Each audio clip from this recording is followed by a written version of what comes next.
three unidentified objects shot down over the United States were not sending any communications, according to the White House security spokesperson John Kirby. He's fronted the press amid calls for President Biden to speak to the nation about the so-called spy balloons. Let's go to our Washington correspondent Anneliese Nielsen. Anneliese, so what is the latest from Kirby's presser this morning? Well, look, the latest is that the White House is under more pressure to answer questions about this because after 45 minutes, there have been as many questions answered as left hanging.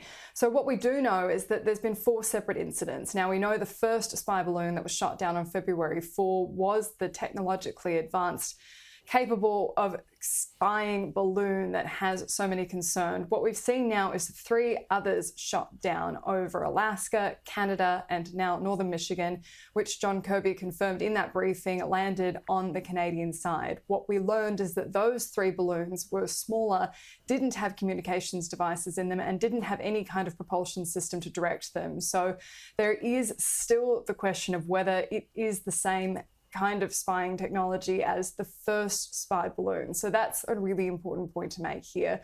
What John Kirby was saying is that with the knowledge from the first spy balloon, they do believe they've uncovered an extensive spying network from the Chinese Communist Party, and that's echoing what we've heard over the previous weeks about this initial incident.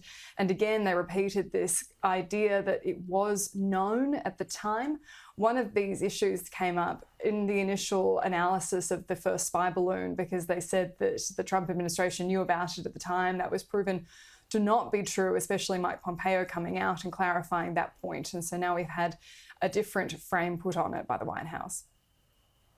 We were able to determine that China has a high-altitude balloon program for intelligence collection that's connected to the People's Liberation Army.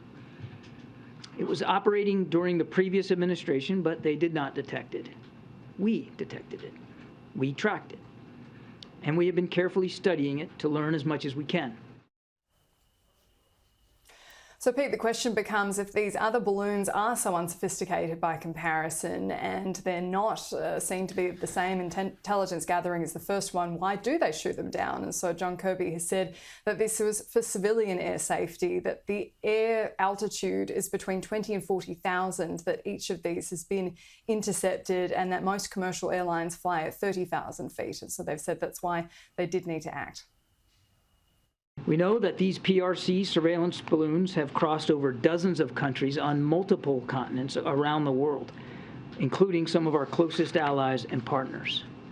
We assessed that at this time, these balloons have provided limited additive capabilities to the PRC's other intelligence platforms used over the United States.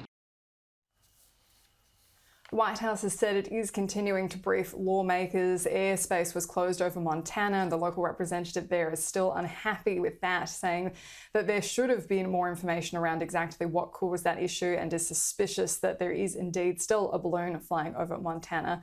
But the pressure is also mounting on Joe Biden to address the nation on this particular issue as well. Yep, questions are being asked here too as to whether balloons have been sent this way. Those answers to come in the next couple of days. Thank you very much, Anneliese.